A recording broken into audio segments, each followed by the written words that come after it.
Welcome to Canadian Made Knitting. Today we're going to look at the rib stitch. The rib stitch is used to create a cuff or tighter stitches. This is an easy stitch as it just rotates between the knit stitch and the purl stitch. So if you've watched my other videos or already know how to knit, the ribbing stitch is very easy.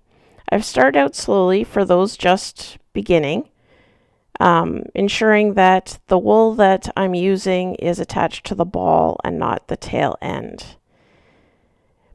So I'm going to start with 3 knit stitches, and again moving in, wrapping the yarn around the right hand stitch, pulling the needle back to catch that stitch, and then off the left hand needle.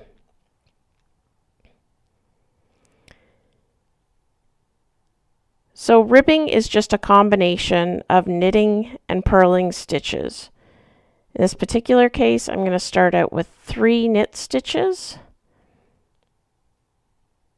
Then I'm going to bring the yarn around the right hand needle so it's on the opposite side, and I'm going to start my 2 purl stitches. So again, in from the front end side of the stitch, and then pulling the stitch off the left hand needle.